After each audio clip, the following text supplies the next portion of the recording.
Hello everyone, I'll be showing you how to disable the traction control system on a 2014 onwards Renault Twingo 3. So first of all, what you're going to need to do, go to this GitHub page. I'll put all the links in the description for this. You need to install DDT for all, so if you haven't got it already, so install it essentially. Now, after doing that, you need to come here to this link. You need to buy this database. Trust me, it's a safe site. It works. They won't scam you. And once you get this database, you're going to need to go into the database. So it will come in as a zip file. Now, I'm doing this on my PC because my laptop is very slow and it wouldn't make for a good video, so I haven't got the whole database file. All you need is this ECUs folder. It will be in the database. So what you're going to want to do is find the root folder of DDT4all. So where you installed it using the installer, it will probably be in C program files x86 DDT4all. And what you need to do is just move it. I'm going to copy it actually because I want to keep it in here. Oh, what's going on there? You want to move it or paste it into here. So we'll just wait for that to happen. It might take a couple of minutes.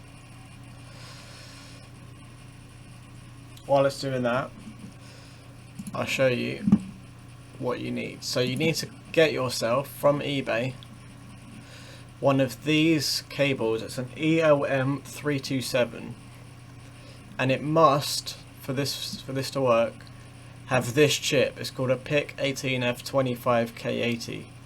So I'll link this one because I know it works, because this is the one I bought, and it's very important you get this one because otherwise it might not work. And you can see what it looks like here. And once you've got that, you need to go to okay, so it's moved the ECU folder here. Once it's done that, you can close the oh, it hasn't done it yet. One sec. Just gotta wait for it. Oh, here's a guide here as well. This guide will help you a bit if you're really stuck. And yeah.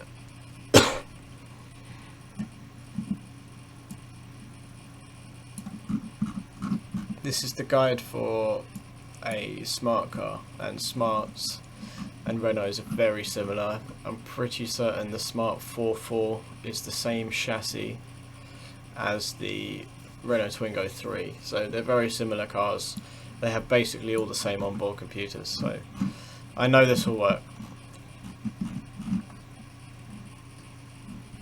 Okay, so now it's done and the ECU has been moved. You can close the File Explorer instance. I want you to either click the start button, especially this is a tutorial for Windows. I don't know how you do it on Mac or Linux. So hit the start button or the start key on your keyboard, and then what I want you to do is type DDT for all. I'll open up this prompt because it's made in Python. So yeah. Alright, so here you can see is all the devices connected to my computer that are using a USB serial interface. And what you need to do now is plug in your cable. So the cable's plugged in. It should say USB serial CH340. This is the protocol it's using. And you want to click on it. Click on this just in case it isn't selected.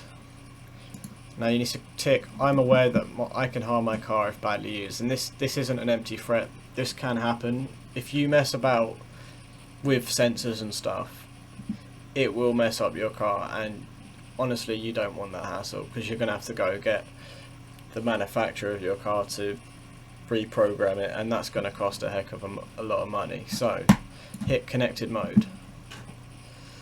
If you do this right, nothing bad will happen. So what I'm going to do and what you're going to do is a bit different. Because I don't have my car in my bedroom next to my PC, I'm going to have to show you a different way. But what you need to do first is click on this button here. Once you do that, click on CAN. Now nothing's connected to my, on the other end of my ELM cable, so it's not going to work for me. So when you click that, you'll see a bunch of like green things come, I think it's down here, and then it will show you all the modules. So I'm just going to select my car, which is somewhere on here. Twingo 3, yeah. Now here's all the modules that I can access. So it will be one that's labelled ABS of some sort. So if you double click on that, this area will show you when you scan your car using this button here. It will show you all the modules down here. So once you've found the one that says ABS, it will look like this, but probably. Then you double click on it and it will lag. It's quite a laggy program because it's made in Python, so you gotta bear with it. There you go, see, not responding, but you just gotta wait. Okay, now once you've waited for it to load, because it's a laggy Python program, you'll see at the bottom here screens, and this is what you want to see. Now what I want you to do is don't go into any of these 3, 2, 3, 4, because these could mess up your car. You don't want that. So you want to click on this arrow, and yeah, it's still laggy.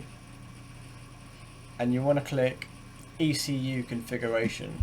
Don't click sensor calibration, because you don't want that. You want ECU configuration.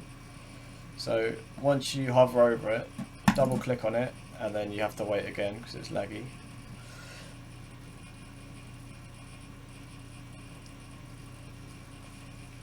Okay, and you will be greeted with this screen, and this is what you want to see. Now, all of these, the only one that you want to change is ASR.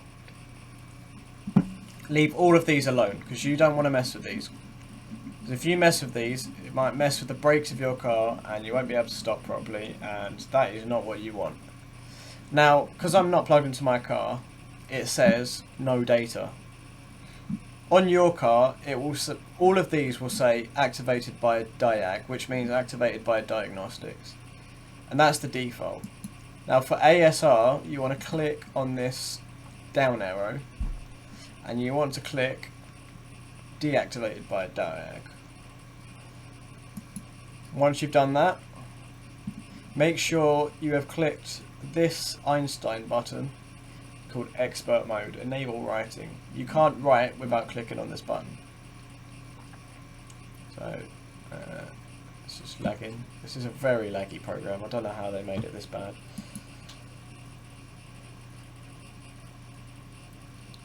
So you want to click on Einstein. So now you're in expert mode, and then you want to click write ASR config.